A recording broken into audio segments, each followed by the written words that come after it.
Bom dia pessoal. Estou aqui, hoje é dia 17 de outubro. A convidada que dirigiu o Psicodrama Público hoje foi a Luzia Rodrigues, diretamente de Portugal. E o tema foi um sociodrama, foi na sala de aula.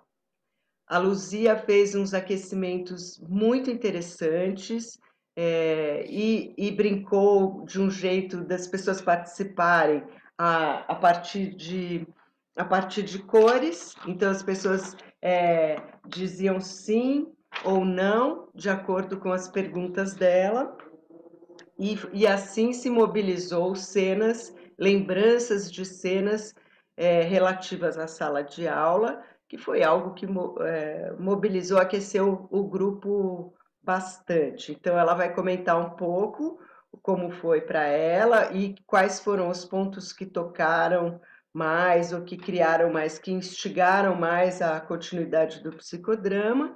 Eu convidei também a Séries Campolim, que foi uma participante do grupo, para também trazer comentários sobre o que inquietou ela durante essa sessão de sociodrama. Então, Luísa Rodrigues, por favor. Valéria, primeiro, muito obrigada pelo convite. Muito bom estar junto com o meu Brasil de novo, né? Eu que estou em Portugal há 18 anos, sabe muito bem estar junto com o Brasil, então eu queria agradecer essa oportunidade, né?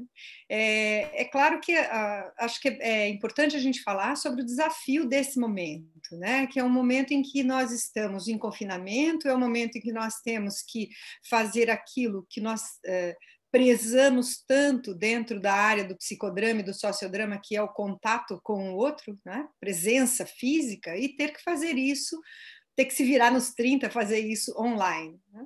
Então, o Zoom é uma boa ferramenta. Das ferramentas que conheço para esse tipo de ação, tem sido a que tem melhor resposta, mas o Zoom ainda precisa melhorar. Nós fizemos um congresso de sociodrama aqui em Portugal, no mundo todo, né? Fizemos um congresso de sociodrama e a Séries, inclusive, teve presente no congresso, não foi, Séries? A Séries participou também. E uma das coisas que o Zoom precisa começar a pensar é a hipótese de nós decidirmos quem é que fica em qual janelinha, porque a janelinha é aleatória, e para a gente que trabalha com dramatização era bom saber quem é o primeiro, quem é o segundo, quem é o terceiro. Então a gente vai ultrapassando essas dificuldades todas de câmera que não liga, câmera que liga, e da internet que não funciona. Passado isso, é claro que o Zoom também tem permitido fazer uma série de coisas. E as coisas que a Valéria comentou a respeito do que eu acabei por descobrir é como é que a gente faz jogos sociométricos com respostas de sim e não, que sejam mais rápidos e sejam melhor compreensíveis nesse ambiente que é o Zoom. E essa foi uma ideia que, na verdade, surgiu numa das aulas, que eu pergunto, branco ou amarelo? E a pessoa escolhe sim e não. Maduro ou verde? Quem quer maduro apresenta uma folha. Quem quer o verde apresenta outra folha. Então, a ideia é usar papéis diferentes para se fazer a votação. Quando eu quero votar em alguma coisa, e tenho dificuldade de que os participantes abram e fechem os vídeos rapidamente, então foi essa a descoberta, né? Aqui em Portugal a gente diz o desenrascanço, né? Foi a forma de se desenrascar dessa situação do Zoom. Mas a ideia era a gente pensar um pouquinho sobre a sala de aula. Sala de aula, que espaço é esse de sala de aula? Um espaço de relações, um espaço de emoções, um espaço onde nós passamos quase metade da nossa vida, ou, no meu caso, muito mais do que isso, né? Porque eu sou professora, continuo na sala de aula, mas para os alunos, quase 2/3 do dia aqui em Portugal, que tem a escola, funciona em período integral, quase 2/3 do dia a criança passa na escola. Então, a escola é muito responsável, a sala de aula em si é muito responsável pelas relações que se passam lá. E o que eu achei interessante em relação a este grupo que teve presente hoje é que justamente quando nós fazemos um jogo, foi na sala de aula que, e as pessoas têm que completar a frase, foi na sala de aula que, ninguém disse foi na sala de aula que eu aprendi frações, ou foi que eu aprendi provérbio, pretérito passado. Mas foi na sala de aula que eu conheci o meu primeiro namorado, foi na sala de aula que eu me apaixonei por uma professora ou por um professor, foi na sala de aula que eu sofri muito, e isso é muito interessante, o que importante que é a formação emocional, a formação para lidar com as emoções do professor, não é, Valéria, não é, Séries? Séries, quer falar um Estou pouquinho? passando a bola para você. É. Tá. Foi muito bom, Luzia, Valéria. Eu gostei de estar lá no grupo. Fiquei como uma plateia ativa, mesmo não representando papéis, eu estive lá o tempo todo.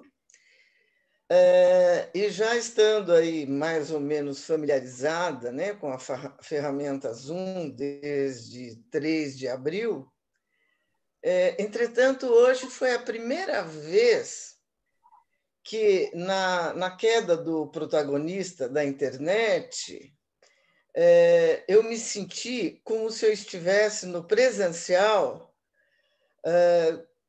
impulsionada a fazer um duplo de alguém que estava atravessado pelas emoções.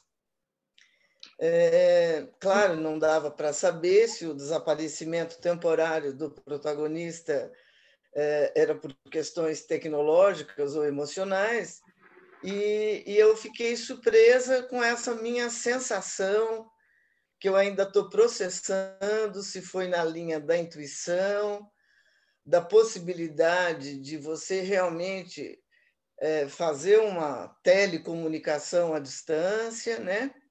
Ô, Séries, um minuto, vou te interromper um minuto. Se você pudesse fazer um duplo agora, com o nome Menino, Menino, faz agora esse duplo que ficou travado na tua garganta. Eu acabei escrevendo lá, mas eu acho que o duplo seria assim, Menino.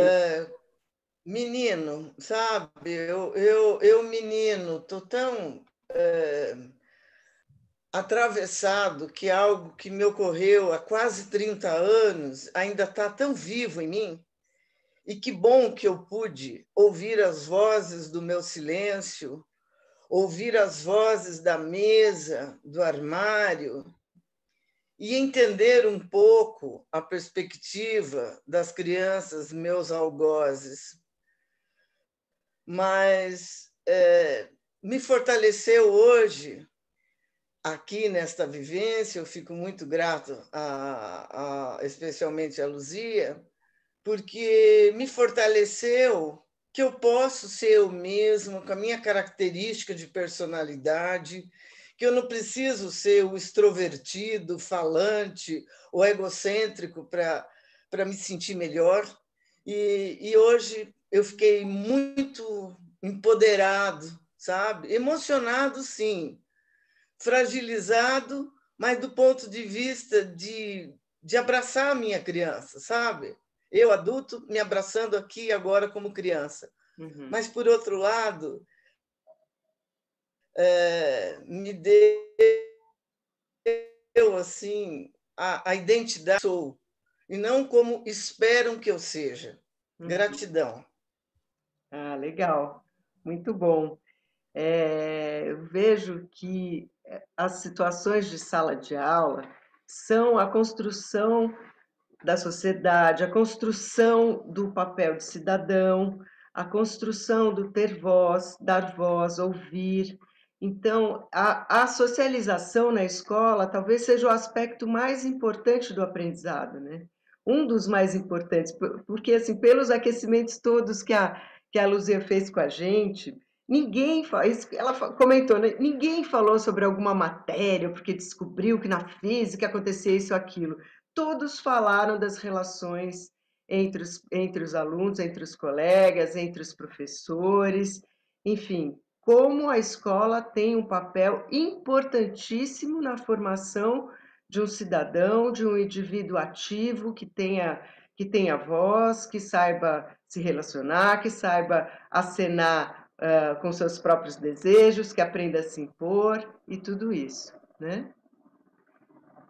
O que eu acho que foi Como a interessante. escola, né? Desculpa, como a escola ainda tem um caminho a percorrer, né? Para estar inserida nesse contexto da necessidade social, do desenvolvimento do papel de cidadão, do ser, do profissional, porque ela ainda está mais aos moldes arcaicos da escola mestre inglesa europeia do que para uma escola realmente libertária, antroposófica e que torna a quem ali passa alguém com a sua inteireza e a sua singularidade. Eu acho que a escola ainda fica tentando formatar e adequar espontaneidade. Eu acho que a gente tem que repensar nessa escola e fazermos mais essas possibilidades de vivência, dessa reflexão coletiva. Eu tenho acompanhado que em Portugal estão se questionando a matéria cidadania ou não e vejo vocês lutando bravamente para manter. Eu falei, nossa, aqui não temos essa matéria, mas precisamos ter, que é muito o que a gente promove com o psicodrama público e o sociodrama público. Gostaria que você comentasse um pouco, Luziane.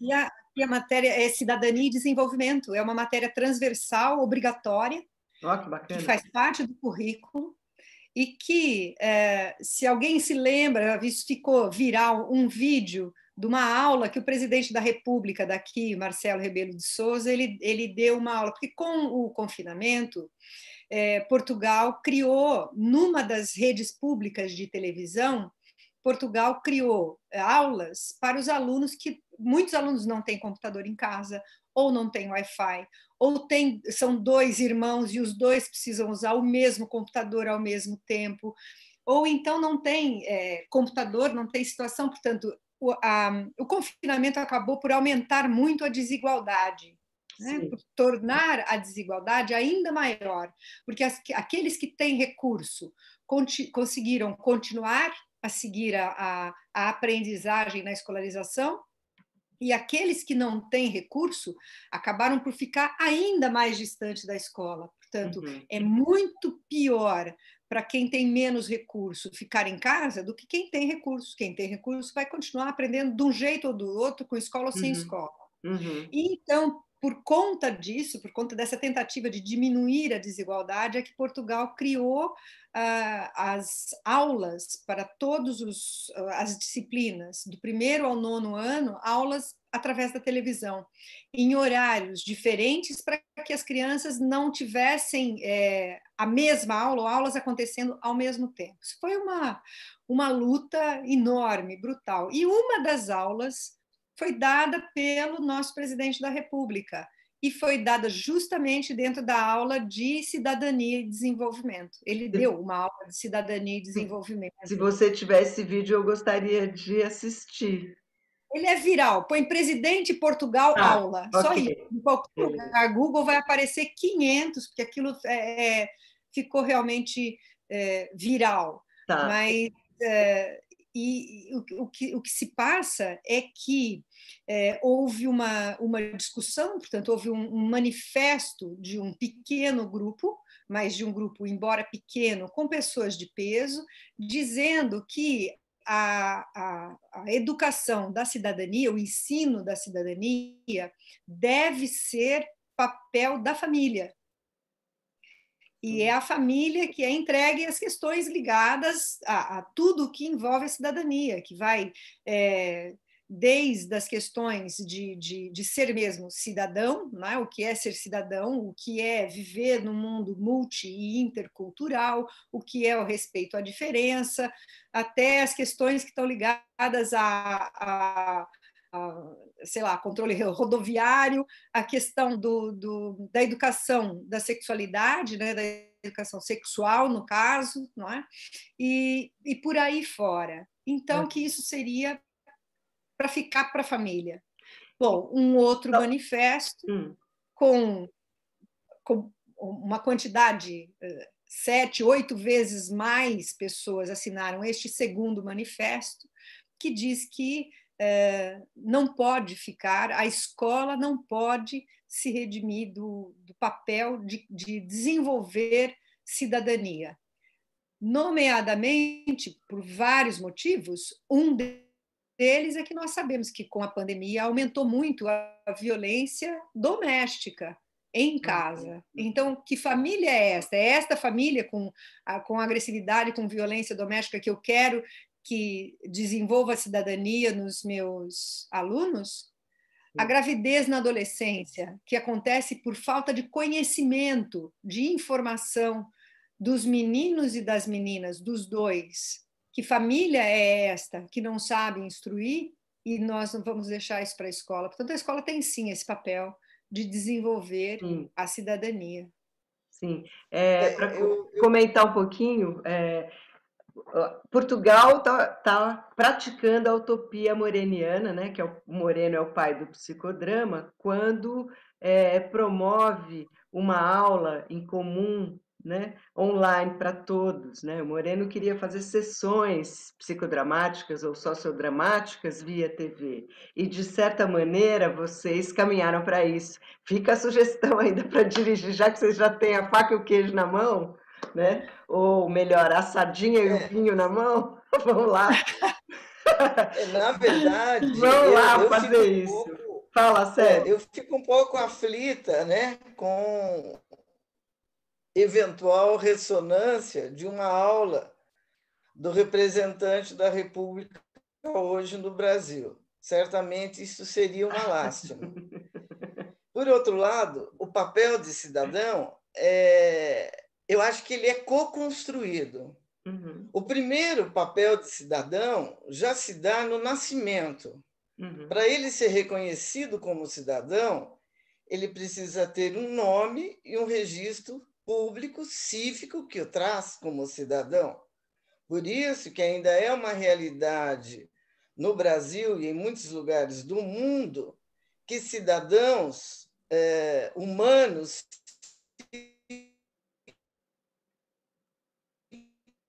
travou, Séries.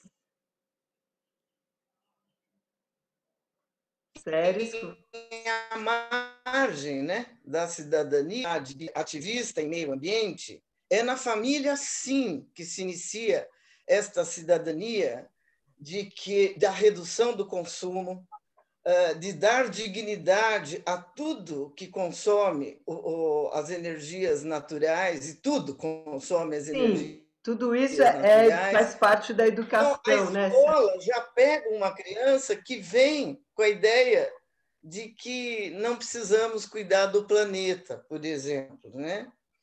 Então, eu acho que é uma co-construção. Mesmo nas famílias ainda desorganizadas, a cidadania tem que começar lá, de 0 a 7 anos, eu penso. Obrigada, Séries. A gente vê aqui em São Paulo, aqui no Brasil, muitas campanhas de água, conscientiza as crianças de muitas coisas, mas é longe de ser suficiente, até porque poucas pessoas têm acesso à escola, poucas pessoas têm acesso à higiene sanitária básica. Então, assim, eu quero terminar aqui, porque a gente poderia conversar mais um fim de semana inteiro sobre isso, mas agradecer muito a Luzia por ter oferecido esse sociodrama maravilhoso para a gente, e a Séries que participou da entrevista aqui com a gente como participante do grupo. Tá bom? Obrigada para vocês, beijos, Obrigada. Até mais. Obrigada.